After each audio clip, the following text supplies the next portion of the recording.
Hi, my name's Elaine Clark. I'm a full overseas member of the Institute of Modern Dog Trainers and a full member of the Pet Professional Guild. I took this footage to show the work that I've been doing with our rescue dog Cass, who's seen on the right here, next to my husband Paul, and then Gracie and Isla away on the left. Cass has been with us for 5.5 months. She has a huge predatory instinct, chasing cars and bikes, especially when she's on a lead. She also is very adept at getting her paws untangled from leads, which we think is something she'd learnt, and I surmise that she was on a chain and very bored and chased cars. Throughout the winter, we've been working on car chasing and progress has been made. Then came the spring and Paul got out his sit and ride mower. Whether outside on a lead with me or inside, she couldn't cope. So we had to put management in place. If I was at work, Paul put her into the office with a radio and a chew toy, and if I was there, I took her for a walk until I had time to do some work with her to help the situation.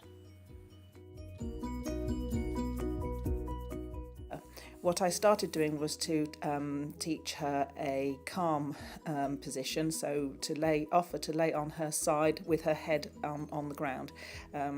This is just freely offered by her at the moment. I haven't put it on cue. So I sit down with some treats and she lays herself on her side and then puts her head down and I say yes and treat. And we've been working on that.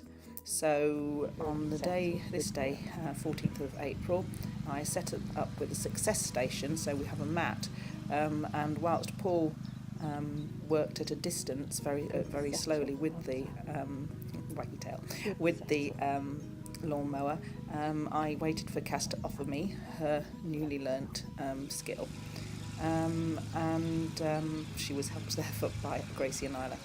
Then I gradually moved further away, kept coming back and treating, and there she was just choosing to stay on the mat with her sisters. We then went off for a little walk on the lead. She's having a good look at her sister Gracie, having a look at the lawnmower, looking back at me, and you can see how close it is here. I have got footage somewhere of what she was like previous to this. Literally running lovely, offered to lie down and got a treat for it. She would historically just run around at the end of the lead, squealing her head off, and I just couldn't get through to her whatsoever. So it was going so well, and the gate was closed.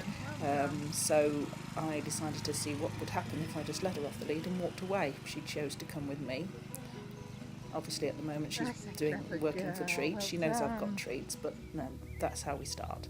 Then we had a break.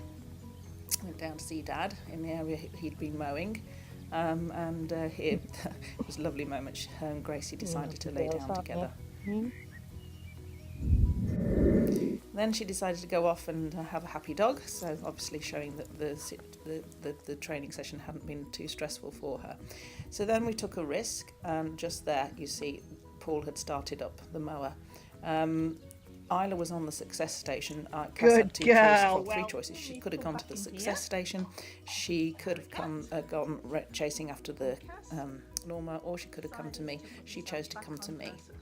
And then I went indoors with Gracie to feed Harry and looked out, and before I went indoors she was wandering around freely and I was keeping an eye on what was happening, and she actually on her own chose to go and lay down on the mat in her success station, which was absolutely wonderful.